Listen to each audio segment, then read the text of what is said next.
for having me over here. Excellent talk since the morning, and my topic which I'll cover is DAA and limb measurement. I'll talk about the basics and one of the techniques we have developed. So basically, one of the most common reasons for patient dissatisfaction after the surgery is limb discrepancy, and also the most common of lawsuits. Shortening up to 1 centimeter is acceptable, and lengthening is acceptable only up to 6 millimeters. After that, patients start having some feel of the discrepancy. Various clinical methods have been described previously, but they add accuracy and reproducibility. Technology definitely does help. Robotics are obviously a good option, but accessibility is limited. Cost constraints are there, and it can be time consuming. Laser device is one more forte, and these are highly accurate and already used in various sectors. Our technique focuses on a quick, easy to use, accessible device, and it can be used standalone or with CM. These are the techniques which have been described most commonly. Dr. Rana's technique is being followed, and other techniques are there. But what you can see, the post-operative ability range, it varies a lot. Mean might be normal, but if it varies a lot, so you can't get an accurate result for most of the patient, and reproducibility is one of the important things. So recovery methods, most common methods used are Williamson's and vectoring distance. It measures the most inferior point of skia and lesser trochanter. And one more is Wilson's method, inferior point of acilla, inferior drop and lesser trochanter. With skia-based methods, laser increases congregation exposure. Why laser-based measurement technique? It has an accuracy of, all the laser devices have an accuracy of 1 to 2 millimeters. They are reproducible and fast. It's an ease of use and mobile. I was seeing about Navigate video of you, stuff like that, and that's what the ease of use of technology is one of the most important things. I personally find robotics to be cumbersome, but this is a simple and easier method to do it. The device can be sterilized using ETO. There is no radiation exposure and already proven and used in various fields such as space exploration and architects. So this is the news. Earth-moon distance is around 3,844,000 kilometers, and with laser they are measuring distance, which has an accuracy of just about 2 millimeters. So Earth-moon distance can be measured with lasers. So I'm sure we can measure the limit also and get a better result. So what is the technique and method? It's a novel technique based on laser-guided limit. Uses a simple device to measure the distance between any 2 points. 2 pins inserted as specific bowling landmarks. What we are doing is get a pre-surgery measurement, either based on clinical methods or CT scanograms or X-ray scanograms.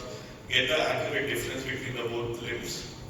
Then we are taking the measurements pre-incision, post-trialing, and post-final implantation.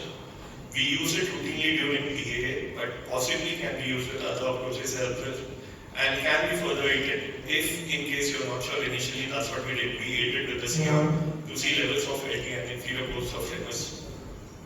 So landmarks, what we use is statement pin or 3K wire placed just 1 centimeter above ASI. ASI is an easy landmark what you can use. Point B is distal femur or the knee joint line, which is under the CR guidance. Distal femur, we are using pin. It can be a bit invasive. Knee joint line, you can just see on the CR and it can guide fairly well. The other thing what we are comparing, what radiology we use is, this is a, if you can see the diagram. This is the initial X-ray. The pelvis is not well. So first of the most important thing you need to do is get a square pelvis and then see the difference. You can see the inferior point of LT over here, and somewhere over here it's in the lower third. LT measures around 1.5 to 2 centimeters. So it gives you a rough idea about 4 to 5 millimeters of the difference. What we are checking during the surgery is this, the LT position, pre-op and post-op, and the left side and the right side. The inferior position or the superior position of the LT and the inferior position of the ischia. Sometimes it can be superior, we just need to replicate that to get an accurate result. These are the points. This is point B. This is just a board, simple board. I'll show you the video. You have to keep it vertically 90 degrees. If it's slant, you can see the shadow coming. So this is kept vertically. And the other way is just above the knee joint line. Around, once you start feeling up, put the pin inside the knee joint line and just go a bit above. And you can get an accurate landmark. For the unilateral hips, true limb length can be used CT scanner. Different between both the sides is measured. and twin side inserted at the ASIs, and this will be one of the joint line, and then measurement is done. For bilateral limbs, you can choose a standard side and increase the length of the hip and use the second hip to replicate the first limb. So this is the video. The principle is you get a radiation, some radiation comes back, and that's what you have to detect. This is the device. You can see the laser device over here, and you will get the measurement. This is around 0.341. I'll repeat it again. It's coming out to be the same. The thing with this device is it can be improved. It's simple, affordable, and straightforward. And this is what we are doing with the first technique which we are using the board. This is sort of connecting, so obviously you have to square it and you just see the difference around 4-5 millimeters or 3-4 millimeters what we are getting. So we do DA routinely, Bikini is in the vertical. So what we are doing is we are seeing the measurement from the pin at the ASIS over the board which is seen on the CM.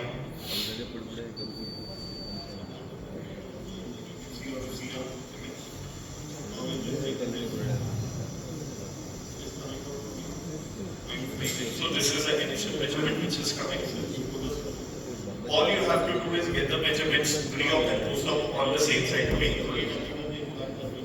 Implant has been inserted and this is the measurement you are getting. So this is around 1 millimeter difference on the same side. Just 1 millimeter difference on the device. This is the side initially we have had.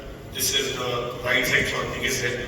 So now we have to compensate. What we got the initial measurement was 0.57, maybe 10 millimeter difference, and all you have to get it is focus on 10 millimeter difference on the exact numbers.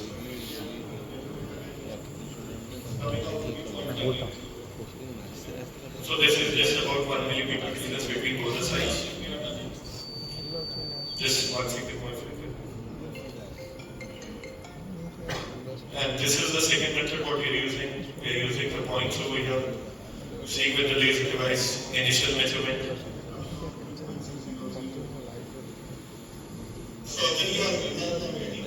And this we are seeing again, and you can see the point. And we will give you an accurate measurement again. So on this side what we had done is, this was short, we had increased by around 7 millimeters. But what happened on the opposite side, it was a bit wrong. It was around 614 which was coming according to the measurement. It looks more of the same but it's slightly longer, the left side. So we are taking the measurements around 614 millimeters. Now we are compensating by around 4 millimeters. And you can do it during the trialing and you can get more accurately instead of the implant. Coming up to be 0.611, which is just 1 millimeter difference. Yeah. Very well demonstrated. So, just one minute more, if I can just continue. It's not about the exact numbers, it's just about the difference between the sides, and that's what you have to focus on. Some additional points are anchored in short patients, or rather say, can go less than 1 centimeter from the LT. You don't need to go exactly 1 centimeter, you can go shorter. And acetabular position is also important. Below the plant, you will talking about or above, sometimes it comes and it can have an effect on increasing or decreasing the length. And our experience here done about 27 cases initially. We will publish it once we are done with 100 cases. LL post surgery is between 1 to 3 millimeters. Early results obviously seem promising. It has limitations in cases of contractures and burns, and technique has not been used in cases of PDH and AS so far. If you receive the cases, most commonly we are doing during APP and necrophenol fractures. A go message, acetabular position with respect to trigger drop has a major role in lengthening or shortening. Short patients can be taken lower with established limbs or sinking wrestling a bit. Laser devices are simple, accessible and accurate, can be used VDA and other approaches. Other approaches, landmarks will obviously be different. Early results seem promising, but we need to do more studies and different centers with larger subgroup of patients to check the reproducibility. Thank you. Thank you very much. Thank you for all the speakers. Yeah, quick question. Thank you very much for a wonderful presentation. And this is a technique that I have now appreciated. But I want two questions. One is, what is the cost that is involved? Number two, before you make the cut on the femoral neck, how do you assess So, again, most of the first thing about the cost. So it's easily accessible to anyone in the market. Once a medical grade device comes in, the cost will be a bit more higher, but we like the process of developing that. The second thing about neck cut, I just see the initial X-ray if the hip is in varus or valgus, and that is my criteria. Most of the times I'm doing striker implants. So what we do, what I have realized is when the hip is in varus, just take a shorter neck cut, like lesser, just a bit above the LT. That will give you more accurate, and you won't go on the limb length inside. Do you use a laser?